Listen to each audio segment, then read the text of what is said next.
నమస్తే, welcome to reflection. నేను మీ Amogh Deshapati.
Life at 360లో భాగంగా ఈరోజు ఒక చాలా అద్భుతమైనటువంటి వ్యక్తిని నేను మీకు పరిచయం చేయాలనుకుంటున్నాను మన ఛానల్ ద్వారా. వారు బయట చాలామందికి తెలుసు, బట్ మన ఛానల్ ద్వారా ఇంకొంచెం లోతుగా పరిచయం చేయాలనుకుంటున్నాను. బేసిక్గా చాలామంది అడుగుతూ ఉంటారు మనల్ని. అట్ ద సేమ్ టైం మనం కూడా అనుకుంటూ ఉంటాం, నిత్య జీవితంలో రెగ్యులర్ లైఫ్ని చూసి ఈ స్ట్రెస్ని అంతా గురవుతూ ఉంటే పిల్లలు వీళ్ళు పెరిగి ఏది జీవితం కోసం చదవాల్సినటువంటి చదువులు జీవితం ముగించే దగ్గరికి తీసుకెళ్తూ ఉంటే మన పేరెంట్స్గా అట్ ద సేమ్ టైం ఫ్రెండ్స్గా కూడా మనం చాలామంది అనుకుంటూ ఉంటాం, ఏంద్రా ఈ చదువులు అని చెప్పేసి.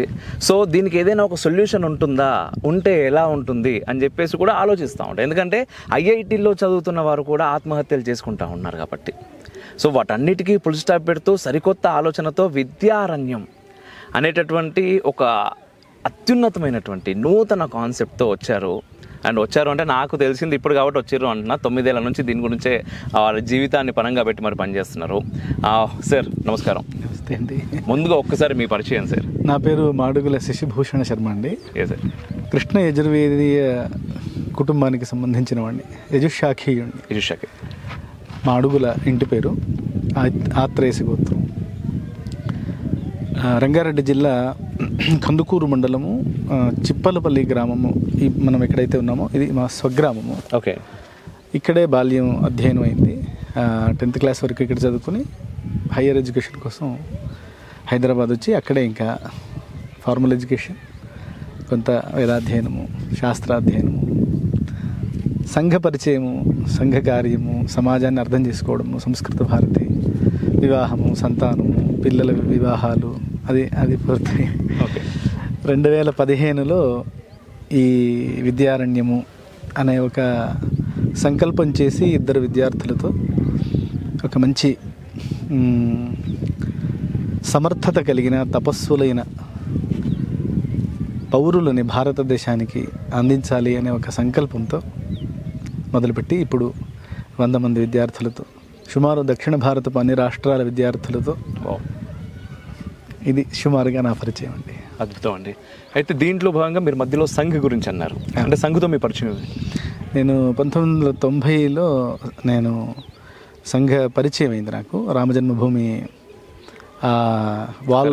వాల్ రైటింగ్ చలో అంటూ అట్లా సంఘ పరిచయం అయింది. తర్వాత 94లో ప్రథమ వర్ష అయింది. ప్రథమ వర్ష శిక్షణ అని ఉంటుంది, ఓటీసీ అని, ఓవర్ ట్రైనింగ్ క్యాంప్ అని ఉంటుంది. ఓకే. 94 నుండి సంఘ బాధ్యతలో ఉన్నాను. మల్కాజిగిరి నగర శారీరక ప్రముఖగా అట్లా బాధ్యతలు చేస్తూ 96లో ద్వితీయ వర్ష, 97లో తృతీయ వర్ష చేసి వివిధ బాధ్యతల్లో సంఘంలో ఉన్నా. సో ఒక శారీరక విభాగంలో ఎక్కువ కాలం ఉన్నాను. ఓకే. సో దండ యుద్ధ నా విశేషం అనమాట. Okay okay. సో ఈ విద్యారణ్యం అనే కాన్సెప్ట్ మీరు అంటే మీ మైండ్లోకి ఎప్పుడు వచ్చింది? ముందు నుండి అంటే సంఘ మన యొక్క మహాపురుషుల యొక్క చరిత్రల్ని మనకి ఎప్పుడూ తెలియజేస్తుంటారు. ఎందుకంటే మనకి ప్రేరణ అక్కడి నుంచి వస్తుంది కదా, రామాదులు కదా మనకి ప్రేరణ. సో సంఘ శాఖలో ప్రతిరోజు ఈ దేశం కోసం, ఈ ధర్మం కోసం తమ సర్వస్వాన్ని సమర్పణ చేసినటువంటి మహాత్ముల యొక్క చరిత్రలు వింటూ వింటూ పెరిగాను. అట్లా పెరిగిన దాంట్లోంచి నాకు స్ఫూర్తినిచ్చిన అతి సమీప మహాపండితుడు విద్యారణ్య స్వామి వారు.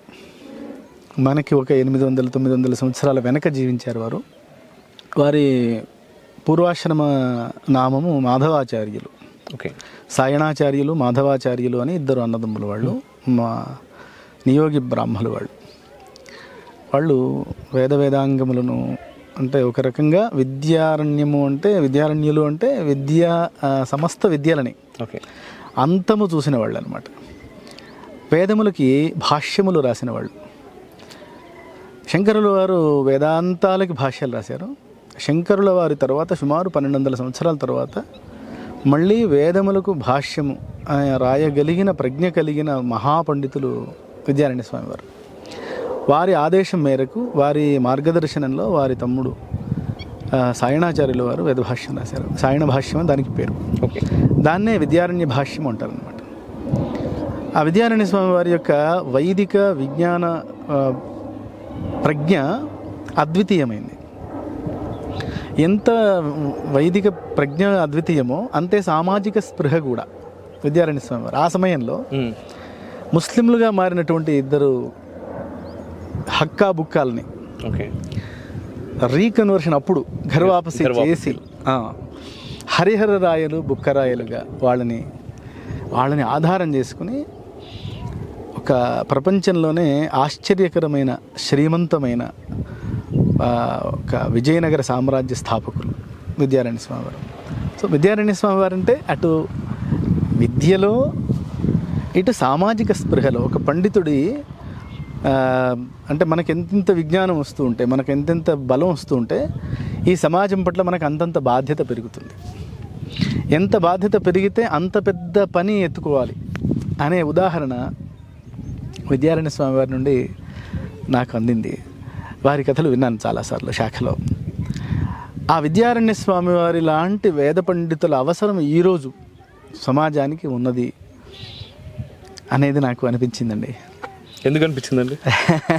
ఎందుకంటే ఈరోజు సమాజంలో ఒకటేమో విధర్మీయుల యొక్క కుటిలత్వము, మన సమాజంలో కూడా ఒక సంపాదన అనే ఒక వెంపర్లాట ఎక్కువైపోయి మనకి మార్గదర్శనం చేసేటువంటి స్థానాలు ఏవైతే ఉన్నాయో, ఇల్లు, ఉమ్మడి కుటుంబాలంటూ లేకుండా పోయినాయి. స్కూళ్ళు వ్యాపార కేంద్రాలైనాయి. తల్లిదండ్రులు ఇద్దరూ ఉద్యోగ లంపటంలో పిల్లల్ని ఖర్చులో వేస్తున్నారు. ఇంకా ఒక వ్యక్తిత్వము, వికాసము అనే స్థానాలన్నీ కూడా ఆ లక్ష్యానికి చాలా దూరంగా ఉన్నాయి. సో ఈ సమయంలో సమాజానికి నిజంగా ఎప్పుడూ లేనంత ప్రమాదం ఇప్పుడు ఉన్నది. ఎందుకంటే ఒక 100 సంవత్సరాల పాటు జరగని హాని మన ధర్మానికి గడిచిన 30 సంవత్సరాల్లో జరిగింది. నేను చూస్తూ ఉండగా 2004-2014 సమయంలో నేను విన్నాను, ఒక్క ఆంధ్రప్రదేశ్లోనే 3 లక్షల చర్చలు వచ్చాయట. ఒక్క ఆంధ్రప్రదేశ్లో. ఎవరి నిద్రాణ మానసిక స్థితి వల్ల జరిగింది ఇది? అంటే ఎందుకు వెళ్తారు? వాళ్ళకి ఆ చైతన్యం ఇవ్వాల్సిన వాళ్ళు ఎవరు? ఎందుకు ఇవ్వట్లేదు? లాంటి అనేక ప్రశ్నల నుండి అలాంటి భావాలు కలిగిన ఒక పెద్ద సమూహాన్ని, సైనికుల్ని ఈ దేశ ధర్మ రక్షణ ప్రథమ కర్తవ్యంగా ఉన్నటువంటి పండితుల్ని తయారు చేసి సమాజానికి అందించాలి అనేది ఒక సంకల్పం అండి. సో ఇప్పుడు కన్వర్షన్స్కి ముఖ్య కారణం ఏమై ఉంటుందంటారు మీరు? ఇప్పుడు అందించాలంటున్నారు. మనము మన సమాజాన్ని మన వైభవంతో నింపలేదు, మన గొప్పతనంతో నింపలేదు. మన రాముని యొక్క ధర్మము, కృష్ణుని యొక్క న్యాయము మనం సమాజానికి అందించలేదు. మన ఋషుల యొక్క కరుణ, సమాజానికి వాళ్ళు చేసినటువంటి మేలుని వివరించి సమాజానికి చెప్పలేదు. ఎందుకు? ఎక్కడ తప్పిపోయిందండి? ఎక్కడ చెప్పలేకపోయారు? 1-2 రోజుల్లో జరిగిన కార్యక్రమం అయితే కాదు ఇది. అవునండి. మనం వేదభూమి అంటాం మన భరత భూమిని. ఎందరో ఋషుల తపోశక్తి దారబోసారు మన భూమి కోసం. అవును. కానీ అటువంటి భూమిలో మీరు చెప్తున్నట్టుగా ఇప్పుడు ఈ 30 ఏళ్లలోనే ఇన్ని అవుతున్నాయంటే దాదాపుగా కొన్ని అంటే తురుష్కులు ఎంతో మంది మన పైన దండయాత్రలకు వచ్చారు.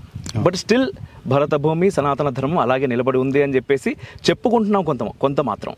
కానీ జరగాల్సిన నష్టం అయితే జరుగుతుంది. దానికి కారణం అంటున్నారు మనం అందించలేకపోయాం అంటున్నారు. ఎందుకు అందించలేకపోయాం? ఎక్కడ జరిగింది అని నాకు తోస్తున్న విషయం ఏంటంటే, ప్రతి ఇల్లు ఒక గురుకులంగా ఉండేదండి.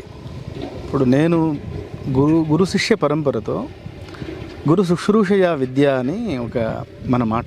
అంటే గురు శుశ్రూష చేసి అధ్యయనం చేయాలి. ప్రతి ఇల్లు ఒక గురుకులంగా ఉండేది. ఒక వేదమే కాకుండా, శాస్త్రమే కాకుండా ప్రతి కుల వృత్తులు కూడా గురు శిష్య పరంపరతోనే ముందుకు వెళ్ళేవి. మీరు ఒక వ్యాపారి కూడా ఒకరి దగ్గర వెళ్ళి ఆయనకి శుశ్రూష చేస్తూ నేర్చుకునేవాడు. వడ్రంగి ఆయన దగ్గర నిలబడి నేర్చుకునేవాడు. గురువుకి 3 ఏళ్ళో 4 ఏళ్ళో 5 ఏళ్ళో 10 ఏళ్ళో ఉండి నేర్చుకునేవాడు. సో విద్యని కొనుక్కునే పరిస్థితి మన దేశంలో ఉండేది కాదు.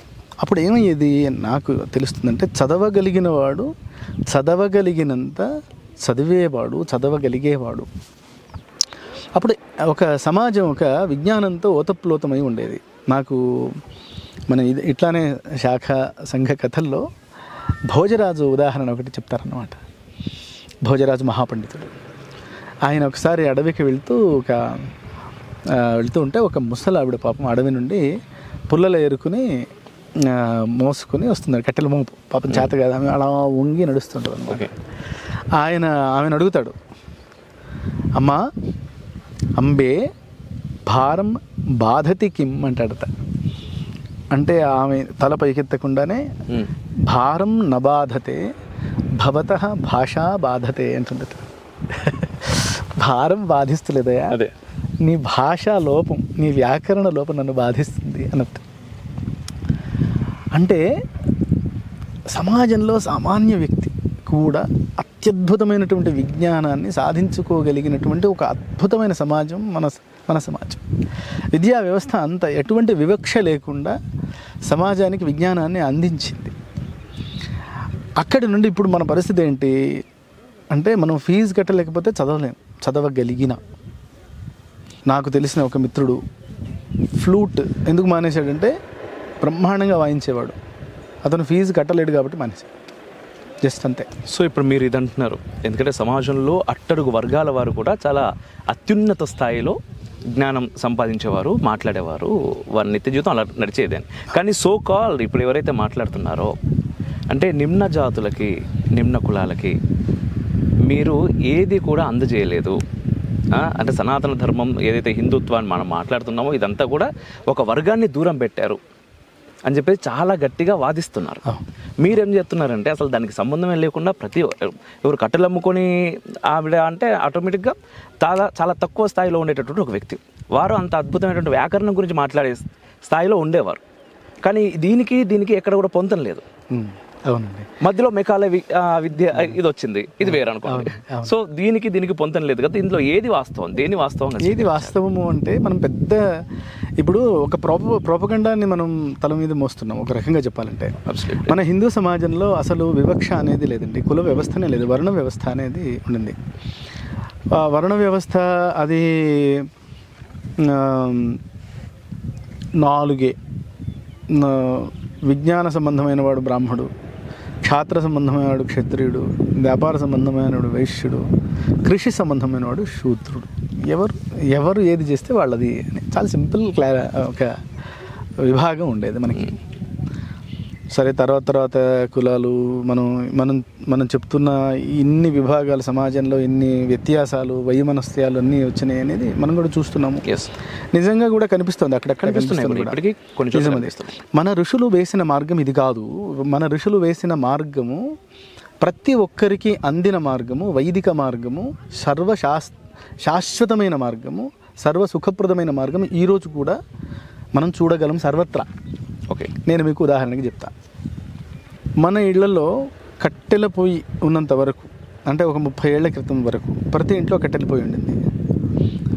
కులంతో సంబంధం లేకుండా ప్రతి ఇంట్లో పొయ్యి అలికి స్నానం చేసి పొయ్యి అలికి అగ్ని వెలిగించి అన్నం వండి దించి ఆ అన్నంలోంచి 2 ముద్దలు అగ్నిలో వేసే ఆచారం ప్రతి ఇంట్లో ఉండింది. ప్రతి ఇంట్లో ఉండింది, కులంతో సంబంధం లేకుండా. ఓకే. అదేంటంటే మనం అంటే బ్రాహ్మడు మొదలుకొని అగ్నిహోత్రి మొదలుకొని ఆ ప్రతి అన్నం తినే ప్రతి ఒక్కడూ చేయగలిగిన యజ్ఞం అది. ప్రతి ఇంట్లో జరిగేటట్లుగా మన ఋషులు ఏర్పాటు చేశారు. బిచ్చగాడు మన ఇంటికి వచ్చి మన ఇంటి ముందు నిలబడి ధర్మం చేయండి అనే ఒక వేదాంత వచనం చెప్పగలిగినంత ఫిలాసఫీని లాస్ట్ పర్సన్ భిక్షగాడి వరకు తీసుకెళ్లారు మన వాళ్ళు. ఏమండి, ఆకుని కోసితే పాపం, చెట్టుని తుంచితే పాపం, కుక్కకి అన్నం పెడితే పుణ్యం లాగా పాప పుణ్యములనే శబ్దాలతో ప్రతి ఒక్కరికి అత్యున్నతమైనటువంటి ఫిలాసఫీని పంచింది మన సంస్కృతి. ఈ ప్రకారంగా దొంగతనం లేదు, తలుపులు లేవు మనకి. పరోపకార స్వభావము సర్వత్రా ప్రతి ఒక్కరికి పంచింది. ప్రతి ఇంటికి వైద్యాన్ని ఇచ్చింది. మనకి జ్వరం వస్తే తులసాకు రసం తీసుకో, ఇంకోటి చేయి అంటూ కావాల్సిన వైద్యాన్ని ప్రతి ఇంటికి పంచింది మన విద్యా వ్యవస్థ. మంగళవారం నాడు మంగలి క్షవరం చెయ్యడు అనేది జ్యోతిష శాస్త్ర విషయం. అది జ్యోతిషం ఎవరికి, ఏ కులానికి, ఏ వృత్తికి ఎంత అవసరమో అంత జ్యోతిష శాస్త్రాన్ని పంచింది ఈ విద్యా వ్యవస్థ. బాగా చదివినవాడు బాగా చదువుకున్నాడు, అది వేరు మాట. కానీ ఎంత అవసరమో అంత తప్పకుండా ప్రతిదీ ఈరోజు కూడా సమాజానికి మన విద్యా వ్యవస్థ అందించింది. మనం గమనిస్తే కొంచెం ఊళ్ళల్లో ఇప్పటికి కూడా కులాలతో సంబంధం లేకుండా వరుసలతో మాట్లాడుకుంటారు. అక్క, బావ, నా తాత, నాయనమ్మ, అమ్మ మాట్లాడుకుంటారు. నిజంగా అంతటి ఆప్యాయతతో కూడా ఉంటారు. నిజమైన మన ఋషుల యొక్క మార్గము ఈ సమాజాన్ని లక్షల సంవత్సరాల పాటు ఒక కుటుంబంలాగా వచ్చింది. మధ్యలో కొంత మన ప్రమాదము, కొంత కుట్రలు, మన సహజమైన జీవన విధానం నుండి మనకి కొంచెం పక్కకి జరిపాయి. నిజమది. దాన్ని మొత్తం కుటుంబాన్ని మళ్ళీ మనం ఒక్క దగ్గర తెచ్చుకుని మొత్తం భారతీయుల్ని ఒక్క కుటుంబంగా మనం భావనలోకి తీసుకొచ్చి భరతమాత పరమ వైభవ స్థితి కోసం మనం ప్రయత్నించవచ్చు. అదేమీ అసాధ్యమైన విషయం కాదు. మళ్ళీ ఒక్కసారి ఒక మాట అండి, ఈ దేశం, ఈ ధర్మం నాది అనే భావన కలిగిన వ్యక్తి డిస్క్రిమినేషన్ చూడడు. ఉన్న దాంట్లోంచి అందాన్ని చూసుకుని దాన్ని పెంచి పోషించి రక్షిస్తాడు. నా కుటుంబం అనుకోండి, నా తమ్ముడు కొంచెం తక్కువ బుద్ధి ఉన్నవాడు అనుకోండి, నేను వాడిని లిఫ్ట్ చేస్తాను. వాడిలోని బుద్ధి లేనితనాన్ని నేను ఎత్తి చూపను. చిన్న లోపాలుంటే లోపాన్ని కప్పిపుచ్చుకొని నా కుటుంబం అనుకున్నప్పుడు, నాది అనుకున్నప్పుడు నేను వాడి బయటపడేసుకోను. ఈ దేశం మొత్తం నా కుటుంబం అని నేను ఎప్పుడైతే అనుకుంటానో అక్కడక్కడ కనిపించే లోపాలని నేను చూడకూడదు. ఓకే. పండితా సమదర్శిన అని చెప్తారు. సర్వత్రా సమభావాన్ని కలిగిన గుణమే పాండిత్యానికి ఒక గీటురాయి.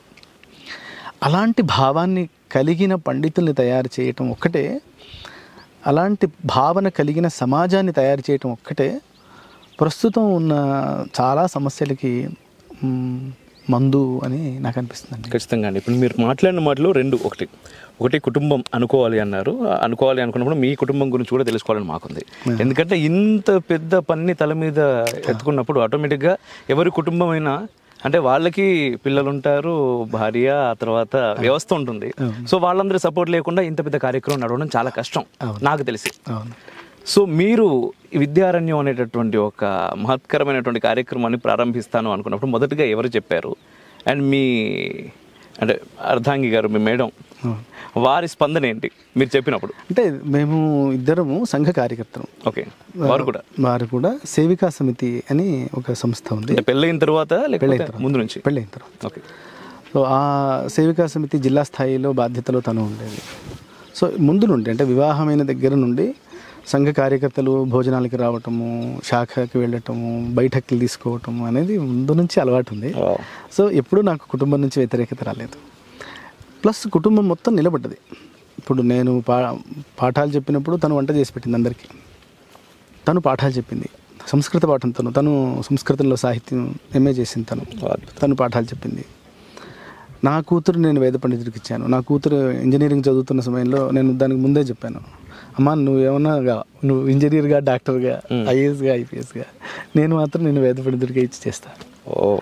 సో తనని చక్కగా తను ఇంజనీరింగ్ చేస్తున్నప్పుడే ఋగ్వేద ఘనపాఠికి మా అల్లుడు గారు ఋగ్వేద ఘనపాఠి వారికి ఇచ్చాను.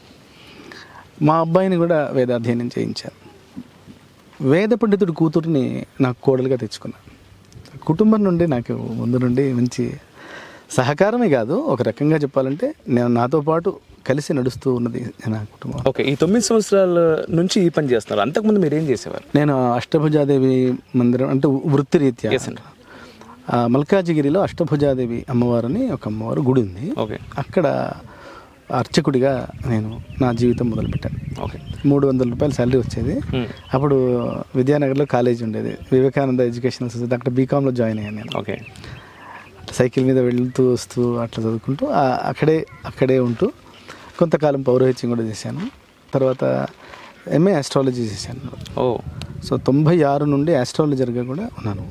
అయితే రెండో ప్రశ్నకి దాదాపుగా సమాధానం, అంటే రెండో ప్రశ్న అడగకుండానే మీరు సమాధానం కొంతమటుకు చెప్పారు. బట్ ఇంకొంచెం చెప్పాలి ఖచ్చితంగా. ఏంటంటే మీరు వీళ్ళందరినీ కూడా పండితులుగా తయారు చేయాలి అనుకుంటున్నారు, చేస్తాను అంటున్నారు చాలా గట్టిగా. ఎట్ ది సేమ్ టైం ఇప్పుడు కూడా చాలా అద్భుతమైనటువంటి పండితులు ఉన్నారు. కానీ వారి నెక్స్ట్ జనరేషన్ని వారు సేమ్ అదే వృత్తిలోకి తీసుకురావడానికి ఇష్టపడట్లేదు. ఎందుకంటే వారు చూస్తున్నటువంటి చాలా డిస్టర్బెన్సెస్, చాలా ఫ్యాక్టర్స్ ఉన్నాయి వాళ్ళకి కూడా. ఎందుకంటే ఎవరైనా ఈ వృత్తిలో ఉంటే వారికి చివరికి పిల్లనిచ్చి పెళ్లి చేయడం కూడా చాలా కష్టంగా అవుతున్నటువంటి పరిస్థితి.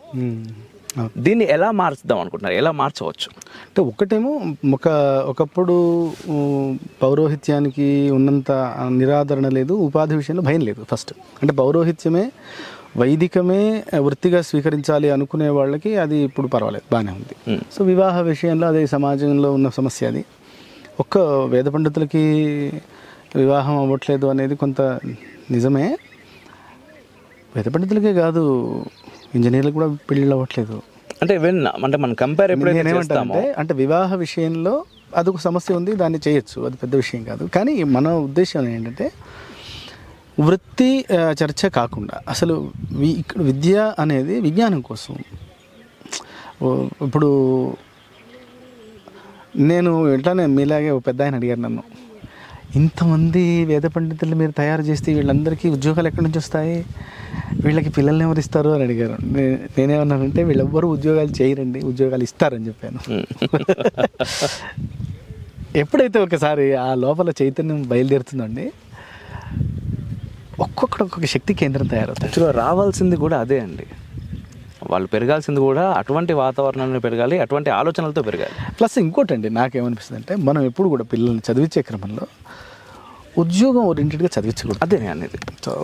నువ్వు ఇది చేయాలి, ఇంత చదువు చదివి మళ్ళీ ఒకటి కింద పని చేయడానికి నువ్వు ఇన్ని సంవత్సరాల కృషి, వాడికి ఇదంతా జీవితం జీవించడానికి ఉపాధి కోసం ఏదో ఒకటి చేయాలి, తప్పకుండా చేయాలి, గౌరవప్రదంగా ఉండాలి, బాగుండాలి. భూత్యైన ప్రమాదితవ్యం అని ఉపనిషద్ వాక్యం. ఎప్పుడు డబ్బు సంపాదించే విషయంలో కూడా ప్రమాదం ఉండకూడదు.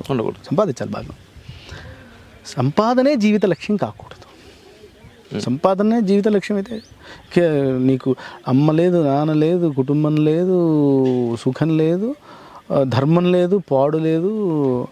ఉద్యోగం కోసం సర్వం వదిలిపెట్టడానికి ఉండే మానసిక స్థితిని తయారు చేస్తే ఏం తయారు చేసినట్టు కాదు. ఉద్యోగం కూడా జీవితంలో ఒక భాగము. ధర్మమునకు ఒక ఆధారం. ధర్మం చేయాలంటే అర్థం ఉండాలి. ధర్మస్య మూలం అర్థ అని శాస్త్రం చెప్తారు. నువ్వు ధర్మం చేయాలి అంటే నీకు డబ్బు ఉండాలి, ధనం ఉండాలి, సత్తా ఉండాలి, బలం ఉండాలి. అది సంపాదించాలి. సంపాదించడానికి ఒక మార్గం పట్టుకోవాలి. ఎన్నో రకాలు చేయొచ్చు. సో అట్లాంటి వాళ్ళని మనం ఉపాధి కోసం విద్య అనేటువంటి చిన్న స్థితి నుండి ఈ ప్రపంచపు గతిని మార్దాం అనే ఒక పెద్ద లక్ష్యం పెట్టుకొని ఓకే, బయలుదేరే ఒక వీరుల్ని తయారు చేసి పంపిద్దాం. ఎక్సలెంట్. అయితే ఇక్కడ మామూలుగా మీరు మోడర్న్ ఎడ్యుకేషన్ చదివారు, అంటే అటువైపు చూశారు, ఇటువైపు చూశారు, రెండు వైపులు చూశారు. అండ్ ఇక్కడ ఉన్న వాళ్ళందరినీ మీరు వేదాధ్యయనం చేపిస్తున్నారు. అయితే ఈ మోడర్న్ ఎడ్యుకేషన్ సిస్టమ్ మనం ఒక్కసారి చూసినట్టయితే ఇప్పుడు ఎంతోమంది పిల్లలు అంటే ఆ స్ట్రెస్కి లోనై, నేను ఇంట్రోలో చెప్పినట్టుగానే ఆ IIITలో IITలో చదివే పిల్లలు కూడా ఆత్మహత్యలు చాలా ఎక్కువగా చేసుకుంటున్నారు.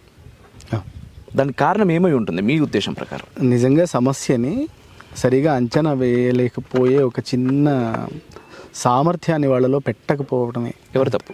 తల్లిదండ్రులది, విద్యా వ్యవస్థది, సమాజంది, అందరిది, మనది. మార్పు ఎక్కడ రావాలి? మార్పు కుటుంబం దగ్గర నుంచి రావాలండి, ప్రతి దగ్గర నుంచి రావాలి. ఇంత స్ట్రెస్ ఉండకూడదండి, అంత స్ట్రెస్ ఉండకూడదు, అంత మార్క్స్ ఓరియంటెడ్గా ఉండకూడదు. అసలు ముక్త హృదయంతో చదువుకోవాలి. వాడు పాస్ అయితే చాలు. నిజంగా వాడి వ్యక్తిత్వాన్ని వృద్ధి పొందనియండి, వాడిని అర్థం కానివ్వండి, వాడికి రుచి పుట్టనియండి, వాడు నేర్చుకోనియండి. తర్వాత ఇప్పుడు వాడికి ఉత్సాహం వస్తుంది, బాగా తెలుసుకోనియండి. ఎందుకు వాడిని ఒక మిషన్ లాగా తయారు చేసి వాడిని ప్రెషర్ పెట్టి వాడికి ఇష్టం లేని పని ఎందుకు చేయించాలి? చేయించద్దు. ప్రాక్టికల్గా అది అవుతుందంటారా మీరు అన్నట్టుగా? ఎందుకు అవుదండి? నాకు ఎందుకంటే తల్లిదండ్రులు మీరు చెప్పారు ఇంతకుముందు, తల్లిదండ్రులు ఇద్దరు కష్టపడితే తప్ప వీళ్ళ పిల్లాడి 1 year ఫీజు కట్టలేరు. అట్లాంటి పరిస్థితులు ఉన్నాయి. సో అన్ని లక్షలు కట్టినప్పుడు వాళ్ళు ఆటోమేటిక్గా ఎక్స్పెక్ట్ చేసేది ఏంటంటే నా కొడుకు బాగా చదవాలి. బాగా చదవటము ఇన్ ది సెన్స్ ఇప్పుడు తయారైంది ఏంటి అంటే ఈ పుస్తకాలు, మార్కులు, ఇది మాత్రమే చదువు. ఇంతకు మించి తల్లిదండ్రులు ఆలోచించట్లేదు. విద్యా వ్యవస్థలు ఎందుకు ఆలోచించవంటే వీళ్ళందరికీ ఎంప్లాయీస్కి శాలరీస్ ఇవ్వాలి. శాలరీస్ ఇవ్వాలి అంటే మార్క్స్ 1, 2, 2, 3 చూపించాలి. అప్పుడే కొత్త వాళ్ళు వస్తారు. కొత్త వాళ్ళు వస్తేనే ఫీజులు వస్తాయి. ఇదంతా ఒక సైకిల్. దీంట్లో ఎక్కడ మనం ఆపగలుగుతాం, ఎక్కడ మార్చగలుగుతాం? తల్లిదండ్రుల మానసిక స్థితి ఒకసారి మారితే చాలా సరిపోతుందండి. నా పిల్లవాడు బాగుండాలి అంటే అసలు బాగుండడం అనే దాని యొక్క పరిభాష వాళ్ళకి అర్థమైతే సరిపోతుంది. ఎస్, బాగుండడం అంటే ఏంటో ఒకసారి చెప్పగలిగే వాళ్ళు చెప్పాలి. ఆ పని నేను చేస్తున్నాను. ఓకే, నేనేమంటానంటే సక్సెస్ యొక్క పరిభాష ఒకసారి చెప్పండి అంటాను. సక్సెస్ యొక్క పరిభాష తల్లిదండ్రులు మిమ్మల్ని వదిలిపెట్టి పిల్లవాడు వెళ్ళి అమెరికాలో ఉండి పెద్ద ఉద్యోగం చేస్తూ మీకు జ్వరం వచ్చినా పట్టించుకొని కుటుంబంలో పెద్ద చనిపోయినా రాలేని స్థితి సక్సెసా? ఒక్కసారి లెక్కేసుకోండి. సంపాదించాలి, దేశ విదేశాల విజ్ఞానం ఉండాలి, మంచిది. కానీ ఎక్కడో ఒక దగ్గర ఆపాలి కదా. నా కర్తవ్యం కోసం నేను తపన పడాలి అనే భావన వాడిలో పుట్టాలి కదా. ఆ పుట్టకపోతే, వాడిలో పుట్టలేదంటే వాడి తప్పు కాదు అని నా అభిప్రాయం. మనం పుట్టించలేదు. ఆ పుట్టించేటువంటి విద్యా విధానం, వాడికి ఆ వినయము, ఆ ఆదర్శం వాడి ముందు పెట్టలేదు. మనం బాల్యం నుండి ఆ సంస్కారాలు ఇచ్చి తీరాలి. ఒక్కసారి తల్లిదండ్రుల భావం, అసలు లక్ష్యం సెట్ అయితే అన్నీ సెట్ అయిపోతాయండి. ఇప్పుడు ఒక్కసారి తల్లిదండ్రుల కోరిక ఉంది కాబట్టి, అవసరం ఉంది కాబట్టి కార్పొరేట్ స్కూల్స్ వెలిసాయి. కార్పొరేట్ స్కూల్స్ ఉన్నాయి కాబట్టి తల్లిదండ్రుల కోరిక పుట్టింది. ఏది మొదలు అంటే సమాజం. ఇది పరస్పర పోషకం అండి. అది కరెక్ట్, మీరు పరస్పర పోషకం. ఇది ఏమైందంటే అంటే కంపారిజన్, అంటే హ్యూమన్ సైకాలజీ. ఎప్పుడు వాడు అక్కడ చదివాడు, వాని కొడుకు అక్కడ చదువుతున్నాడు, వీని కూతురు ఇక్కడ చదువుతుంది, నా కొడుకు ఎందుకు ఇక్కడ చదవాలి? వాళ్ళు ఇవి ఉన్నా లేకపోయినా ఏమైనా కూడా ఈ కంపారిజన్స్తో సగం నాశనం అవుతున్నదని నా అభిప్రాయం. నిజమండి. ఒకటి ముందు మనం ఎవరితో కంపేర్ చేసుకోవడానికి ఎవరితో సమానం మనం కాదు. ప్రతి ఒక్క వ్యక్తి యూనిక్. ఎస్. కాబట్టి ఎవరిని ఎవరితో కంపేర్ చేయడానికి వీల్లేదు. మార్కులతో కొలిచే నిజంగా ఆ వ్యవస్థ తప్పకుండా మారాలి. కాబట్టి ఫస్ట్ కంపారిజన్ మానేయాలి. ఆ వ్యక్తిలో ఒక చైతన్యం ఉంది. ఆ వ్యక్తిలో ఉన్న చైతన్యం ఇంకెవరిలో లేదు. అండ్ మన ఎడ్యుకేషన్ సిస్టమ్ కూడా చాలా చాలా చాలా చాలా మారాలి. దాని గురించి మాట్లాడితే రోజులు మాట్లాడేయచ్చండి. కాబట్టి ఆ వ్యక్తిలో ఉన్న చైతన్యాన్ని జాగృతం చేసేటువంటి పని మన విద్య చేయాలి. సా విద్య యా విముక్త అని అల్టిమేట్ క్లారిటీ ఇచ్చేది విద్య అని చెప్తాను. సో అలాంటి ప్రయత్నం మన విద్యారణ్యంలో సాగుతుంది. ఎక్సలెంట్. అయితే విద్యారణ్యం 2తో మొదలైంది. ఈరోజు దాదాపుగా 100 మంది విద్యార్థులు ఇక్కడ ఉన్నారు. సో నెక్స్ట్ మీ ఫ్యూచర్ ప్లాన్స్ ఏంటి? అండ్ ఇక్కడ ప్రెసిడెంట్ ఈ 100 మంది విద్యార్థులకు మీరేం చేస్తున్నారు? మన దగ్గర 7వ ఏట మన దగ్గర ఉపనయనం సంస్కారం అయ్యి మన దగ్గరికి వస్తారండి. 7 సంవత్సరాల వయసులో, 7 సంవత్సరాల వయసులో వస్తారు. 10 సంవత్సరాలు మన దగ్గర ఉంటారు. 16, 17 వయసు వరకు మన దగ్గర ఉంటారు. ఓకే. తల్లిదండ్రుల దగ్గర అంటే ఇప్పటికి 9 సంవత్సరాలు అవుతుంది ప్రారంభించి, కాబట్టి ఒకరు కూడా పూర్తిగా అయిపోయి వెళ్ళిన వాళ్ళు ఎవరు లేరు. వెళ్ళారు, మధ్యలో వచ్చిన వాళ్ళు మధ్యలో వెళ్ళారు, పర్వాలేదు. అంటే మన దగ్గరే మొదలుపెట్టిన వాళ్ళు నడుస్తుంది ఇంకా. ఓకే. మన విద్యారణ్య యొక్క లక్ష్యం ఏంటంటే, నేను తల్లిదండ్రులను ఏమడుగుతున్నానంటే 7వ ఏట నాకు ఇవ్వండి, 16, 17వ ఏట మీ చేతికి ఇస్తా. ఓకే. మీ దగ్గర ఉంటే ఏం చేస్తారు, మీరు కార్పొరేట్ స్కూల్ పంపించి వాడిని 10th ఇంటర్మీడియట్ చేయిస్తారు. నేను ఇంటర్మీడియట్ చేయించి మీ పిల్లవాడిని మీ చేతిలో పెడతా. మీ దగ్గర ఉంటే మీరెంత చదివిస్తారో అంత నేను చదివిస్తా ఉచితంగా. అంటే కామన్ ఎడ్యుకేషన్ కూడా NIOS అని ఒక వ్యవస్థ ఉంది. ఓకే. సెంట్రల్ గవర్నమెంట్ వ్యవస్థ, CBSE లాగా. పాఠ్యక్రమాన్ని ఆధారం చేసుకుని మన విద్యార్థి ఇదే 10 సంవత్సరాల్లో +2 అని దానికి వ్యాఖ్య. ఓకే. +2 చేయించి మీ చేతిలో పెడతా. ఆ +2 బేస్తో వాడు ఎనీ కాంపిటేటివ్ ఎగ్జామ్కి వెళ్ళొచ్చు వాడు. సో రెగ్యులర్ ఎడ్యుకేషన్ ఎలాగో ఉంటుంది, దానికి తోడుగా ఇంకా నేనేమంటున్నాను, మీ విద్యార్థి మీ ఇంట్లో ఉంటే, మీ పిల్లవాడు మీ ఇంట్లో ఉంటే మీరు ఏం చదివిస్తారో అది నేను చదివిస్తా. అయిన తర్వాత ఆ 10 ఏళ్లలో వాడికి వేదాధ్యయనం చేయిస్తా, శాస్త్రాధ్యయనం చేయిస్తా, కొంచెం సంగీతం నేర్పిస్తా, కొంచెం యుద్ధ విద్యలు నేర్పిస్తా, ఓకే, కొంచెం కథలు చెప్తా, దేశభక్తి నేర్పిస్తా, కొంచెం పాటలు నేర్పిస్తా, వాడికి 3 పూట్ల సంధ్యావందనం చేయిస్తా, 2 పూట్ల అగ్నికార్యం చేయిస్తా, భక్తి వినయము నేర్పిస్తా, కర్తవ్యం నేర్పిస్తా. వాడికి నేను ఎంత గొప్ప సంస్కృతికి వారసుని, ఎంత పెద్ద బాధ్యత నా భుజాల మీద ఉంది. లక్షల సంవత్సరాల పాటు ఋషులు మన దాకా భద్రంగా తీసుకొచ్చిన ఈ సంస్కృతిని తరువాతి తరాలకి అంతకన్నా భద్రంగా బదిలీ చేయాల్సిన బాధ్యత నా మీద ఉన్నది అనే స్పృహ ఇచ్చి మీ చేతిలో పెడతాను. ఓకే. మీరు వాడిని మీ సామర్థ్యము, మీ అభిలాష, వాడి సామర్థ్యం, వాడి అభిలాషను బట్టి మీరు IITని చేయండి, IASని చేయండి, IPSని చేయండి, డాక్టర్ని చేయండి, ఇంజనీర్ని చేయండి, పొలిటీషియన్ని చేయండి, ఎవరిని చేయండి. ఓకే. వాడి ఈ బాల్యం ఇంత తపస్సుతో ఇంత చక్కగా సాగిన తర్వాత వాడికి తరువాత కాలంలో ఏ బాధ్యత వచ్చినా వాడు ఈ తపస్సు యొక్క ప్రభావాన్ని రిఫ్లెక్ట్ చేస్తాడు. డెఫినెట్లీ వాడిలోని ఆ చైతన్యం ఎక్కడ ఆగుతుంది? ఖచ్చితంగా ఆగదు. ఖచ్చితంగా. ఇది నేను తల్లిదండ్రులతో అడుగుతున్నా. సో సుమారుగా ఈ ప్రయత్నం వల్ల మనకి almost all Indians, south states all states representation ఉంది మన దగ్గర. మహారాష్ట్ర నుంచి, కర్ణాటక నుండి, తమిళనాడు నుండి. నేను వింటున్నాను ఇంతకుముందు అక్కడ ఈతకోలంలో వాళ్ళు వివిధ భాషల్లో మాట్లాడుతున్నారు పిల్లలందరూ. అవునండి, అది చాలా మంచిదండి పిల్లలకి. తల్లిదండ్రులు కూడా మనం ప్రతిరోజు తల్లిదండ్రులకి చెప్తాము అన్నమాట. పిల్లల యొక్క ప్రతిరోజు యాక్టివిటీస్ని తల్లిదండ్రుల దృష్టిలో పెడుతూ ఉంటాం. వాళ్ళు కూడా సంతోషపడుతూ ఉంటారు ఉత్సాహంగా. ఇప్పుడు మహారాష్ట్ర నుంచి చాలామంది వచ్చారు మన దగ్గరికి. నాందేడ్ నుండి, పర్భణి నుండి, బీదర్ ఆ ప్రాంతం నుండి అట్లా వచ్చారు. ఓకే. ఇక్కడ మరొక ప్రశ్న అండి. యాక్చువల్గా ఇదంతా చెప్తున్నప్పుడు నిజంగా చాలామంది అమ్మాయిలు, ఈ వీడియోస్ చూస్తున్నటువంటి చాలామంది అమ్మాయిలు, అరే మాకు ఇలాంటి అవకాశం ఉంటే బాగుండేది అనుకుంటారు ఒకవైపు. మరోవైపు ద్వారకి ఎవరైనా అట్లా కామెంట్ పెడితే దానికి వెంటనే ఇంకొకళ్ళు రిప్లై ఇస్తారనమాట. మన సూడో బ్యాచ్ ఉంటుంది, ఒక బ్యాచ్ గట్టిగా, మీ దాంట్లో వేదాలు అమ్మాయిలకి ఉండదు కదా, మిమ్మల్ని దూరం పెట్టేస్తారు, అసలు మీకు నేర్పరు అని చెప్పేసి వాడే రిప్లై ఇస్తాడు. సో దీనికి మీ సమాధానం ఏంటో? ఆడపిల్లలకి కూడా కన్యా గురుకులం అని చేయాలని సంకల్పం ఉందండి. కానీ ప్రస్తుతం మనకున్న సామర్థ్యం చిన్నది. అందుకని ముందు ఈ విభాగం పూర్తి చేసిన తర్వాత, అంతే తప్ప చేయకూడదు అనే భావన ఎక్కడ లేదు. ఏం లేదండి. మన కంచి స్వామివారు సంప్రదాయ పాఠశాలను పెట్టి ఆడపిల్లల కోసం ప్రత్యేకంగా చాలా గొప్పగా చేస్తున్నారు. ఓకే. వారు పెద్ద ఆదర్శం మన ముందు పెట్టారు. అలాంటిది మనం కూడా చేయాలి తప్పకుండా. అయితే చాలా చిన్న సామర్థ్యం కదండి, చిన్న ప్రయత్నం మొదలుపెట్టాము. ఒక 500 మంది విద్యార్థుల కోసం ఇక్కడ వ్యవస్థ చేయాలి అని. నాకు మా తాతల నుండి వచ్చిన ఒక 7 ఎకరాల స్థలం ఇక్కడ ఉంది నాది. అది మొత్తం పాఠశాల కోసం పెట్టేశాను. ఓకే. నాకు చేతనైనంత వరకు ఇంతవరకు తీసుకొచ్చాను. ఇప్పుడు ఆస్తికులు చాలామంది, మీరు తర్వాత మాట్లాడతారు, శిరీష్ గారు అని చెప్పి, ఇప్పుడు వారి పాఠశాల యొక్క CEO వారి మిత్ర బృందం సమాజం నుంచి ఇప్పుడు ఒక 30 మంది ప్రొఫెషనల్స్, సాఫ్ట్వేర్ ప్రొఫెషనల్స్, ఒక కార్యకర్తలు గణంగా ఏర్పడి ఈ పాఠశాలని పరిపుష్టం చేయాలి. ఆర్థిక విషయంలో, విజ్ఞాన విషయంలో, విద్యార్థుల్ని తయారు చేసే విషయంలో అనే ఒక ప్రయత్నం చేస్తున్నాము. నడుస్తుంది. అద్భుతం అండి. అండ్ మరొక విషయం, మీరు జ్యోతిష్యం అంటే ఆస్ట్రాలజీ కూడా చేశాను అని చెప్తున్నారు. సో ఇప్పుడు జ్యోతిష్యానికి సంబంధించి బయట ఒకసారి చూస్తే అనేక విమర్శలు వస్తూ ఉంటాయి. విమర్శలు రావడానికి గల కారణం ఏంటి ఒకటి, అండ్ జ్యోతిష్యం పైన మీ అభిప్రాయం ఏంటి రెండు? విమర్శలు అంటే ఎట్లాంటి విమర్శలు అంటారు? జ్యోతిష్యం తప్పు, మూఢనమ్మకం అని చెప్పేసి ఫస్ట్ అది ఎవరైనా అంటే యూట్యూబ్లో చాలా మంది ఈ మధ్య కాలంలో వారి జ్యోతిష్యం అంటే స్టార్ సెలబ్రిటీల జ్యోతిష్యాలు అని చెప్పేసి చెప్తా ఉంటారు. ఆ పలానా సినిమా పాస్ అవుతుంది ఫెయిల్ అవుతుంది అని కూడా జ్యోతిష్యంలో చెప్పేస్తారు. అవును.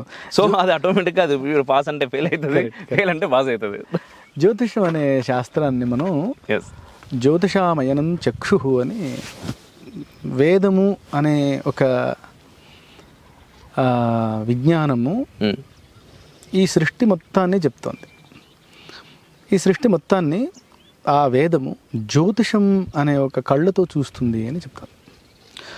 మనని కూడా జ్యోతిషం అనే కళ్ళతో ఈ లోకాన్ని చూడండి అని చెప్తుంది అనమాట. సో జ్యోతిషం అంతా ఏం లేదండి, అంటే ఈ శరీరం పాంచభౌతికమైన దేహం అనమాట.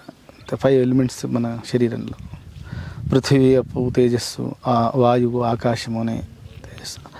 ఈ 5 పాళ్ళు మన శరీరంలో 5 గ్రహాలు, తారాగ్రహాలు అని ఉంటాయన్నమాట. కుజుడు, బుధుడు, గురుడు, శుక్రుడు, శని. ఈ 5 గ్రహాల యొక్క కంట్రిబ్యూషన్తో ఈ బాడీ ఏర్పడుతుంది. అలా ఏర్పడటం వల్లే మన హైట్, వెయిట్, కలర్ కాంబినేషన్ అంతా డిసైడ్ అవుతుంది. చంద్రుడు, సూర్యుడు వల్ల మన కాన్ఫిడెన్స్, మన థాట్ ప్రాసెస్ డిసైడ్ అవుతాయి. రాహుకేతువులు అనే 2 ప్లానెట్స్ వల్ల మన negative thoughts, positive thoughts decide అవుతాయి. సో మనం పుట్టిన సమయంలో, మనం పుట్టిన స్థలాన్ని ఆయా గ్రహాల యొక్క దృష్టుల వల్ల ఆ వ్యక్తిలో ఏ బలం ఎంత ఉంది అని కొలత వేసి అతను ఎటువైపు విజయం సాధిస్తాడు, ఏ సమయంలో అతనిలో బలం ఉంటుంది, ఏ సమయంలో బలహీనత ఉంటుంది అని మనకి మన జీవితాన్ని సక్రమంగా సాగించడానికి ఉపకరించేటువంటి ఒక గొప్ప శాస్త్రం జ్యోతిష్ శాస్త్రం. ఉదాహరణకి మనం ఇప్పుడు ఎక్కడన్నా ప్రయాణం చేయాలి అనుకుంటే నావిగేషన్ సిస్టమ్ ఒకటి వచ్చింది. సో మనం వెళ్ళే ప్లేస్ని కొట్టేస్తే అది రోడ్డు చూపిస్తుంది, సెవెరల్ ఆప్షన్స్ చూపిస్తుంది. ఇలా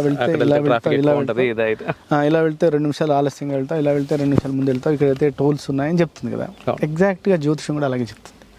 జ్యోతిషం కూడా నువ్వు వ్యాపారం చేస్తే ఇంత, నువ్వు ఉద్యోగం చేస్తే ఇట్లా, నువ్వు కన్సల్టెన్సీ చేస్తే ఇట్లా, లేదా నువ్వు ఇటువంటి విద్యల వైపు వెళ్తే బాగుంటుంది, నువ్వు నీ బలం ఇది, నువ్వు సైనికుడు అయితే బాగుంటుంది, ఇలాంటి సూచనలతో కూడిన ఒక విస్తృతమైన శాస్త్రం జ్యోతిష్ శాస్త్రం. మూఢనమ్మకంగా వెళ్లకుండా ఒక మనిషిలో ఉదాహరణకి మనకి సంతోషం, దుఃఖం అనేవి అవుతుంటాయి. మనం పర్ఫార్మెన్స్ ఇదే బాడీతో, ఇదే మనస్సుతో ఒకసారి బాగా పర్ఫామ్ చేయగలుగుతాం, ఒకసారి పర్ఫామ్ చేయలేం. దీనికి కారణం మనం చెప్పలేం. ఎందుకని మనసులో బాధ నాకు బాధగా ఉందండి అంటే, ఎందుకంటే ఏమో తెలియదండి, పొద్దున్న లేచినప్పటి నుంచి మనకు కష్టంగా ఉంది అనేవాళ్ళు ఉంటారు. మనకు కూడా అట్లాంటి భావాలు వస్తాయి. ఎందుకు అంటే సమాధానం ఎందుకో తెలియదండి, ఇవాళ విపరీతమైన ఆనందంగా ఉంది, ఎందుకో తెలియదు అని అంటుంటాం కదా. కారణం లేకుండా ఏది ఉండదు. అప్పుడు అతని జాతకంలో దశాంతర దశలు, హోరా అనే అంశాలను పరిశీలిస్తే ఇదో ఈ కారణం వల్ల నీకు మనసు కష్టంగా ఉంది, ఈ కారణం వల్ల నీకు సంతోషంగా ఉంది అని చెప్పచ్చు. కష్టంగా ఉన్నప్పుడు కొంచెం ఒత్తిడి తగ్గించుకో, సంతోషంగా ఉన్నప్పుడు ఎక్కువ పని పెట్టుకో, సంతోషంగా ఉన్నప్పుడు బాగా పని చేయగలవు, మంచి దశ ఉన్నప్పుడు శ్రమపడు ఎక్కువ, దశ బాగాలేదు కొంచెం స్లో, తొందరపడకు అని సలహా ఇస్తుంది. అండ్ ఇప్పుడు ఇంకొక విషయం అండి, ఇప్పుడు పునర్జన్మ కర్మఫలం, ఇప్పుడు ఏంటంటే జ్యోతిష్యం గురించి మనం మాట్లాడుకున్నాం కాబట్టి ఏదైనా కూడా నీ కర్మరా అని చెప్పేసి మాట్లాడడం అనేది చాలా పరిపాటి. నార్మల్గా మాట్లాడుతుంటారు, ఏదైనా ఒక విషయం జరిగినప్పుడు కర్మ, వానికి అంత కర్మ ఉన్నది అంతే అయిపోయింది, లేకపోతే వాని కర్మఫలం అది అని చెప్పేసి. సో ఇప్పుడు జ్యోతిష్యం అనేది మనకు నావిగేషన్ లాగా, ఇలా చేస్తే అలా అవుతుంది, అలా చేస్తే ఇలా అవుతుంది అని చెప్పేసి మీరు చెప్తున్నారు, అది వాస్తవం కూడా. అయితే ఈ కర్మ అనేది ఈ జన్మ కర్మనా, లేకపోతే పోయిన జన్మలో చేసుకున్నటువంటి కర్మ ఫలం ఈ జన్మకు వీడు అనుభవించాల్సి వస్తుందా? అండ్ ఆ కర్మఫలాన్ని ఎవడూ మార్చలేడు అని చెప్పేసి మాట్లాడతారు. మరి జ్యోతిష్యం ఎంతవరకు మారుస్తుంది? జ్యోతిష్యం మార్చదండి, మనమే మార్చుకోవాలి. మార్చుకోవడానికి కావాల్సిన ఉపకరణ చేస్తాం. అదే మనం కర్మఫలము, మనం హిందువులము అనేక జన్మల విషయాన్ని మనం అంగీకరించేవాళ్ళం. ఎందుకంటే ఈ శరీరములో ఇది ఒక ఇన్స్ట్రుమెంట్, దీంట్లో ఒక జీవుడు ఉన్నాడు, ఆ జీవుడు ఎప్పుడు ఉంటాడు, ఆత్మ. ఆ జీవుడు శరీరం మనకి చిరిగిపోయిన బట్టలు, మాసిపోయిన బట్టలను వదిలేసి ఇంకో బట్టలు కట్టుకున్నట్టే ఆ జీవుడు కూడా శరీరాలు మార్చేసుకుంటూ ఉంటాడు అనే విషయాన్ని పరమ ప్రమాణంగా స్వీకరించి నడిచే వాళ్ళం మనం. కాబట్టి జ్యోతిషాస్త్రం కూడా ఏం చెప్తుందంటే జీవానాం కర్మ ఫలదో గ్రహరూపీ జనార్దన అని పరాశరుల వారు అన్నారన్నమాట. పరమాత్మ గ్రహాల రూపంలో జీవుల యొక్క జన్మాంతర కర్మ ఫలాలను, పుణ్య పాప ఫలాలను గ్రహాల రూపంలో ఇస్తూ ఉంటాడు. అంటే మనం ఈ జన్మలో మనకి జన్మాంతరం వల్ల ఈ శరీరం, దీని సౌందర్యం, తల్లిదండ్రులు, ఆస్తి, సంపద, విజ్ఞానము అనే మన చాయిస్ కాని స్థితులు ఏర్పడతాయి. అంటే ఉదాహరణకి నువ్వు ఎంతటి శ్రీమంతం ఇంట్లో పుట్టాలి, అది మన చాయిస్ కాదు కదా. తల్లిదండ్రులు మనం ఎంచుకోలేం కదా. మన బుద్ధి, విజ్ఞానం మనం ఎంచుకోలేం కదా. ఉన్నదాంతో మనం సర్దుకోవాలి కదా. ఏవి మన చేతిలో లేవో అవన్నీ కర్మఫలాలండి. అంటే జన్మాంతర పుణ్య పాప ప్రభావం వల్ల మనకి ఒక ప్లేస్లో జన్మ వచ్చింది, తల్లిదండ్రుల దగ్గర పుట్టాము, తమ్ముడు వచ్చాడు, అన్న వచ్చాడు, అక్క వచ్చింది, మిత్రులు వచ్చారు, ఒక ఊళ్ళో పుట్టాము, చదువు ఇంతుంది. ఇదంతా మనకి జన్మాంతర పుణ్యం వల్ల. జాతకము 2 రకాలు, అంటే జీవితాన్ని 2 రకాలుగా మనం చూడాలి అని శాస్త్రం చెప్తుంది. ఏం చెప్తుందంటే ఒకటి అదృష్టం అని, ఇందాక మనం చెప్పింది, అది మన చేతిలో లేదు. తల్లిదండ్రులు అదృష్టం, శరీరం అదృష్టం, బుద్ధి అదృష్టం, తోబుట్టువులు అదృష్టం, వాతావరణం అదృష్టం, అంతే కదా. అదేంది మన చాయిస్ కాదు కదా. కానీ అదృష్టాన్ని కర్మఫలంగా, అదృష్టం అనేది జన్మాంతర కర్మఫలం. కానీ పురుష ప్రయత్నం అని ఇంకోటి ఉంటుంది. నీకు దొరికిన ఆ అదృష్టం నుండి నీ బుద్ధితో, నీ శాస్త్ర పరిజ్ఞానంతో, నీ కుశలతతో, నీ కర్మ ఏకాగ్రతతో, నీ పరిశ్రమతో నువ్వు ఎంత అద్భుతాలు చేయగలిగావు. ఇది మొత్తం మన చేతిలో ఉంటుంది. దీన్ని పురుష ప్రయత్నం అన్నారన్నమాట. ఈ పురుష ప్రయత్నం యొక్క అక్యురసీ, పురుష ప్రయత్నం అనగానే మళ్ళీ మా ఫెమినిస్టులు గుర్తుకొచ్చారు. వాళ్ళ కింద వెంటనే మరి మా స్త్రీ ప్రయత్నాలు ఉండవు అని చెప్పి కామెంట్ చేస్తారు. పురుష ప్రయత్నం అంటే ఇక్కడ ఏంటో మీనింగ్ వాళ్ళకి చెప్పండి. మనిషి యొక్క ప్రయత్నం. పురుష ప్రయత్నం అంటే వ్యక్తి ప్రయత్నం. మనము ఇప్పుడు ఉదాహరణకి మనం ఒక క్లాస్లో అధ్యాపకుడు ఉన్నాడు, పాఠం చెప్తున్నాడు, 40 మంది విద్యార్థులు ఉన్నారు. వాళ్ళు 10 మంది ఫస్ట్ వచ్చారు, 10 మంది సెకండ్ వచ్చారు, 10 మంది థర్డ్ వచ్చారు, 10 మంది ఫెయిల్ అయ్యారు అనుకోండి. పాఠం ఒకటే కదా. ఎందుకు తేడా వచ్చిందంటే ఆయా వ్యక్తుల పురుష ప్రయత్నం యొక్క వ్యత్యాసం వల్ల రిజల్ట్ తేడా వచ్చింది. పాఠం ఒకటే, క్లాస్ రూమ్ ఒకటే, అంతే. అవునా కదా. అంతే. ఎగ్జాక్ట్గా ఈ సమాజంలో ఒకడు ఎందుకు ఎక్కువ సాధిస్తున్నాడంటే వాడి పురుష ప్రయత్నం బాగుంది, ఒకడు ఎందుకు బలహీనపడుతున్నాడంటే వాడి ప్రయత్నంలో లోపం ఉంది. ఖచ్చితంగా ఇలా అనుకుని సమయము, బలము, అంటే కాల లక్షణము, వ్యక్తి లక్షణము తెలుసుకుని ఎండాకాలం ఈ సమయంలో దున్ని పెట్టుకుంటాడు రైతు. ఒక వర్షం కోసం చూస్తాడు అనమాట. కాలం చాలా ఇంపార్టెంట్. ఆ దున్నిన తర్వాత ఒక్క వర్షం పడంగానే విత్తనాలు చల్లుకుంటాడు, పంట వస్తుంది. అంటే ఒక టైంలోనే వేయాలి. నా దగ్గర నా భూమి ఉంది, నా దగ్గర విత్తనాలు ఉన్నాయి అని చెప్పి ఎప్పుడు పడితే అప్పుడు వేస్తే వస్తుందా? ఎగ్జాక్ట్గా మన దగ్గర ఉన్న సామర్థ్యము, మన దగ్గర ఉన్న లక్ష్యము ఒక సమయంలో ఉద్యమానికి తీసుకురావాలి. ఎక్సలెంట్ అండి. జ్యోతిషం ఇలా చెప్తుందండి. సో జ్యోతిషం మూఢనమ్మకం కాదు. జ్యోతిషం ఆధారం చేసుకుని ఇది ఎప్పుడైతే వృత్తిగా మారిపోతుందో ఇంకా అన్ని దాంట్లో వ్యాపారపు లక్షణాలన్నీ వస్తాయి. అది సక్సెస్ అవ్వటం ఉంటుంది, ఫెయిల్యూర్ అవ్వటం ఉంటుంది, దానికి వచ్చే కీర్తి అపకీర్తి ఉంటుంది. అయితే ఒకటి మనం బాగా గుర్తుపెట్టుకోవాల్సింది ఏంటంటే శాస్త్రము ఎప్పుడూ లోపం ఉండదండి, శాస్త్రిలో లోపం ఉంటుంది. పర్ఫెక్ట్. శాస్త్రాన్ని ధారణ చేసిన వాడి యొక్క సౌందర్యాన్ని బట్టి శాస్త్రం యొక్క సౌందర్యం పెరుగుతుంది.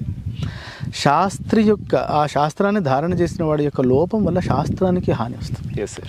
అందుకని శాస్త్రం ధారణ చేసేటువంటి వాడు చాలా జాగ్రత్తగా ఉండాలి. నేను నా మాటగా చెప్పకూడదు, నాకు ఇష్టం ఉన్నట్టు మాట్లాడకూడదు. శాస్త్రం ఎంత చెప్పిందో, ఎంత పరిమితితో చెప్పిందో అంత వినయంతో, శాస్త్రం మీద భక్తితో చెప్పాలి. ఓకే. అతిగా చెప్పద్దు. యజమాని ఎదురుగా వచ్చిన వాడిని సంతోషపరచాలని చెప్పి వాడికి ఉగాది రోజు పంచాంగకర్తలు ఆఫీసుల్లో, ఏది పార్టీ ఆఫీసుల్లో చెప్తున్నట్టుగా అట్లా చేయకుండా, అంటే ఇప్పుడు చూడండి ఎవరెవరి పరిస్థితులు ఏంటో మనకు తెలియదు అనట్లేదు. అంటే అలా చెప్ప విషయం మాత్రం ఏంటంటే శాస్త్రంకి అపకారం జరగకూడదు అనేది మన అలా చెప్పినప్పుడు ఆటోమేటిక్ మనకి శాస్త్రంలోనే ఉంది. ఏమని శాంతాయ గురుభక్తాయ సదా సత్పథగామినే ఆస్తికాయ ప్రదాతవ్యం అని. శాంతము, గురుభక్తి, ఆస్తిక్యము, సత్పథగామి, మంచి మార్గంలో నడిచేవాడు శాస్త్రం అధ్యయనం చేయాలట. నదేయం పరశిష్యాయ, శిష్య లక్షణాలకి దూరంగా ఉండేవాడిని. నదేయం పరశిష్యాయ నాస్తికాయ షఠాయ చ. నాస్తికుడికి ఆస్తికే ఉంటాయి కదా వ్యవహారం, ఆ నాస్తికుడికి చెప్పకూడదు, మూర్ఖుడికి చెప్పకూడదు. దత్తే అలాంటి వాడికి ఇస్తే ప్రతిదినం దుఃఖం జాయతే నాత్ర సంశయ అని. శాస్త్రానికి హాని జరుగుతుంది, సమాజానికి హాని జరుగుతుందండి. ఇవన్నీ ఉంటాయండి సహజం. అద్భుతం. అండ్ ఇంతకుముందు మీరు విద్యారణ్యం గురించి చెప్తున్నప్పుడు మధ్యలో అంటే చదువుతో పాటు అంటే నార్మల్ ఎడ్యుకేషన్తో పాటు ఇటు వేద విద్యతో పాటు లలిత కళలు ఏంటి, ఫ్లూట్, మళ్ళీ తర్వాత మృదంగము, వోకల్ కూడా నేర్పిస్తుంటారు. వోకల్ కూడా నేర్పిస్తారు. దానిలో అంటే ఫస్ట్ మీరు చెప్తున్నట్టు మీరు కూడా పాడతారు, మీరు కూడా సంగీతం నేర్చుకున్నారు అని. సో మా కోసం రిఫ్లెక్షన్ కోసం మీ నుంచి ఏదైనా మేము ఎక్స్పెక్ట్ చేయొచ్చు ఒకసారి. అండి. సరే మా పని సని పదని పమరి గరి పాయ పమరి గరి సని పని సరి నిసా నీ సరి గరి సరి మా పని బొమ్మని పని మా పరి గరి నీ సరి గరి సాని పని సరి గరి సరి మా పని నీ సని పమ్మరి గరి సరి సా నరి పామని సాని మా పని సరి గరి సరి ని సాని పని సరి సని పదని పమ రి గరి ని సరి మా పమరి గరి రి సని ని పని ని సని ని పని సరి గరి సరి మా పని పమని సని రి గరి సని పని సరి గరి సని పమరి గరి సరి మా పని పమరి గరి సని సరి నిజా. కంటిన్యూ చేస్తే ఏదైనా కీర్తన. సరి గ పద సని ద పమగరి సంగీత సామ్రాజ్య సంచారిణి సంగీత సామ్రాజ్య సంచారిణి శృంగార శృంగేరి పురవాసిని సంగీత సామ్రాజ్య సంచారిణి శృంగార శృంగేరి పురవాసిని సంగీత సామ్రాజ్య సంచారిణి ఉన్నత పాణ్య కేరళవాసిని సన్నుత శ్రీచక్ర మధ్య నివాసిని కాలడి శంకర హృదయ నివాసిని కాలదిక్పాలక బ్రహ్మ విశ్వాసిని. అద్భుతం అండి. సినిమాలు చూస్తుంటారా మీరు? చూస్తుంటానండి. అంటే బాగా నచ్చిన సినిమా ఈ మధ్య కాలంలో ఏదైనా ఉందండి? ఈ మధ్య కాలం అండి నేను కాశ్మీర్ ఫైల్స్ చూశానండి. ఓకే, చాలా బాగుంది. అంటే ఇప్పుడు ఇక్కడ ఉన్నటువంటి విద్యార్థులకు కూడా అంటే ఇప్పుడు సినిమాలు ఇలాంటివి ఏమైనా చూపిస్తుంటారు? పాడ్యమే సినిమా చూపిస్తామండి. పాడ్యమే సినిమా చూపిస్తారు. ఎలా ఉంటుంది పిల్లలకి? ఓకే, ప్రతి పాడ్యమికి సినిమా చూపిస్తాం. అంటే థియేటర్కి తీసుకెళ్తారా లేకపోతే ఇక్కడే చూపిస్తాం? ఇక్కడే హోమ్ థియేటర్. ఓకే. అండ్ మరొక విషయం అండి, వేదం అనగానే నార్మల్గా మనం మాట్లాడుతూ ఉంటాం, ఏది చెప్పినా అంటే ఎక్కడ ఏ సైంటిస్టులు ఎక్కడ ఏది కనిపెట్టినా కూడా మా వేదాల్లో ఇది ఎప్పుడో ఉందిరా, మా వేదాల్లో ఇది ఎప్పుడో చూసాంరా అని చెప్పేసి మాట్లాడుతూ ఉంటాం. దాంట్లో దాదాపుగా వాస్తవాలు. అయితే వేదం పైన అంత పరిక్రమ చేయట్లేదు అంటే జనాలు కూడా. అంటే ఇవన్నీ ఉన్నాయి అంటున్నారు, మరి ఎందుకు మరి అదేందో మీరు వేరే అంటే ఎవరో ఎంతోమంది మన వేద సంపదను దోచుకెళ్లారని కూడా చెప్తూ ఉంటారు. శాస్త్ర సంపదను దోచుకెళ్లారు, దానిపైన వాళ్ళు సైంటిస్టులు వీళ్ళందరూ కూడా ప్రయోగాలు చేస్తున్నారు, దాని నుంచి వాళ్ళకి ఎన్నో వస్తున్నాయి అని చెప్పేసి.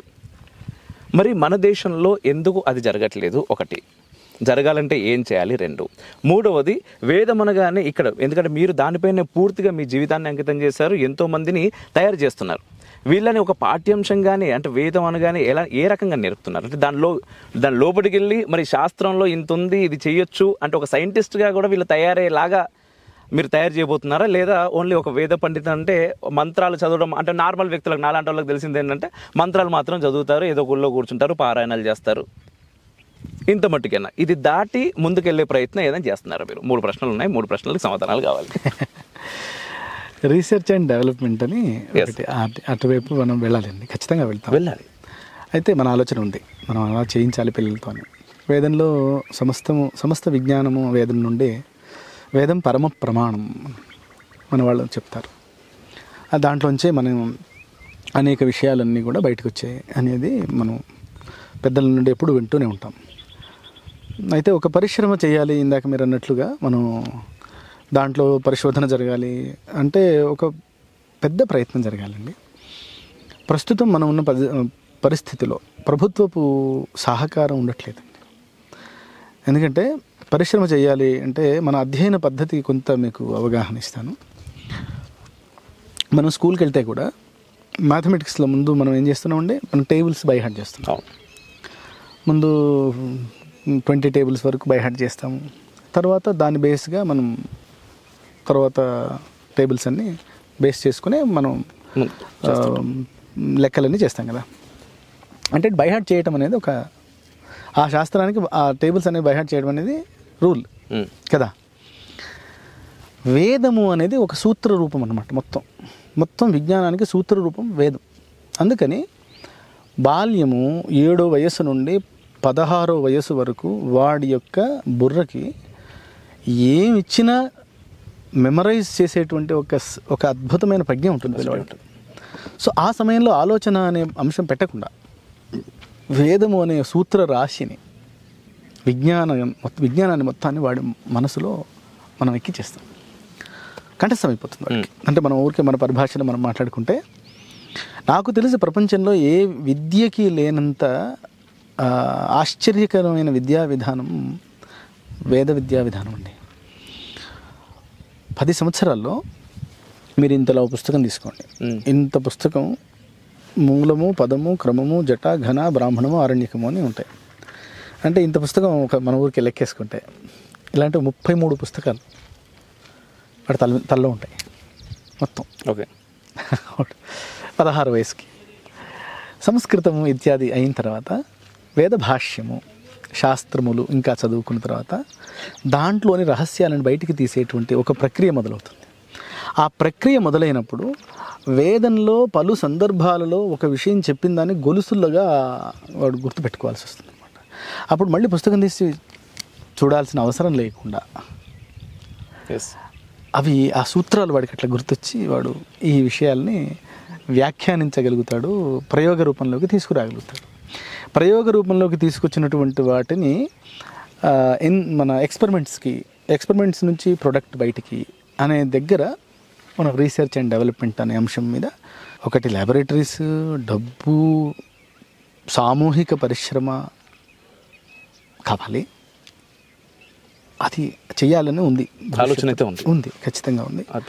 చెయ్యాలని నాకు మా గురువుగారు చెప్తే నేను ఆశ్చర్యపోయాను. మన వెంట్రుకలు ఇక్కడ చూడండి ఒకసారి, ఇక్కడ ముందుకుంటాయండి చూడండి, మీకు కూడా ఉన్నాయి, ఇక్కడ వెనక్కుంటాయి.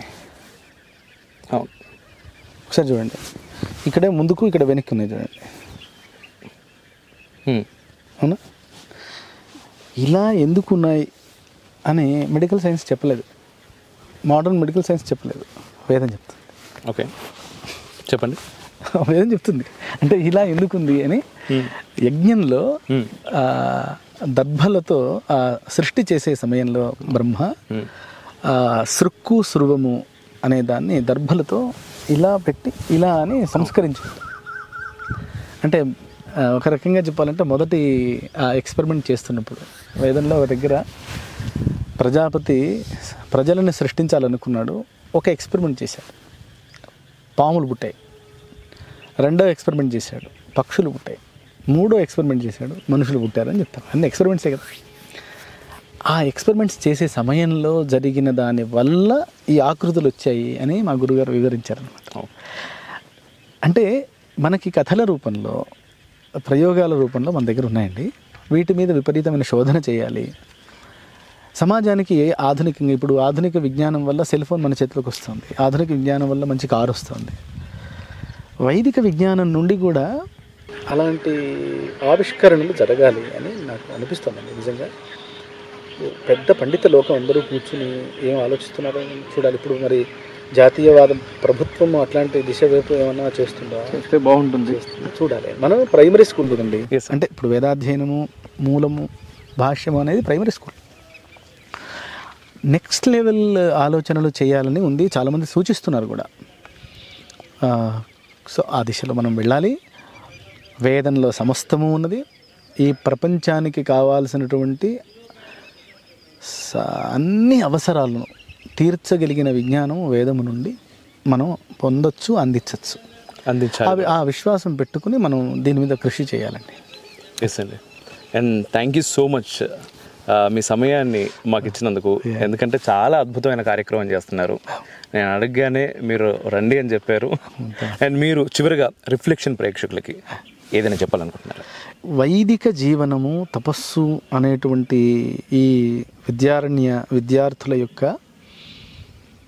ఈ జీవనాన్ని చూడటానికి తప్పకుండా ఎప్పుడైనా రిఫ్లెక్షన్ ప్రేక్షకులందరికీ ఆహ్వానం చెప్తున్నాను. మీరు సమయం చూసుకుని ఒక్కసారి పాఠశాలకు వచ్చి ఇక్కడ విద్యార్థుల జీవన విధానాన్ని చూసి, గోమాతల్ని చూసి, మమ్మల్ని, మా కృషిని చూసి, మీరు మీ సహృదయంతో మాకు సూచనలు, అభినందనలు, సహాయం అందిస్తే ఈ ప్రయత్నానికి కొంత బలం వస్తుంది.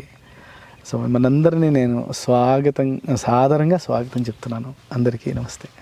అద్భుతం అండి. Thank you so much. మరొకసారి చాలా అద్భుతమైన కార్యక్రమం చేస్తున్నారు. దీనికి మా ద్వారా ఏం జరిగితే మేము కూడా చేసే ప్రయత్నం చేస్తాం. అండ్ ముఖ్యంగా దీనికి సంబంధించిన డీటెయిల్స్ అన్ని ఎక్కడుంది, ఏంటి, ఎలా కాంటాక్ట్ అవ్వాలి అన్నీ కూడా డిస్క్రిప్షన్లో ఉంటాయి. మళ్ళీ మీరు దాని గురించి ఆలోచించాల్సిన అవసరం లేకుండా నేను పెట్టేస్తాను. ఖచ్చితంగా రావాలబ్బా, వచ్చి చూడాల్సినటువంటి ప్రదేశం ఇది. చూసిన మాత్రమే కాదు, ఎంతోమందికి ఎన్నో డౌట్లు ఉంటాయి, అన్నీ తీరుతాయి ఇక్కడికి వస్తే. సో వచ్చే ప్రయత్నం చాలా తొందరగా చేరి. Thank you so much. మేరా భారత్ మహాన్. జై హింద్. శత్రుమూకల చెర నుండి దేశ రక్షణ నీ ధ్యేయమైతే నీ అవసరం ఇక్కడుంది. Please do subscribe, like and share. దద్దరిల్లేలా పక్కనున్న గంట కూడా కొట్టుర్రి.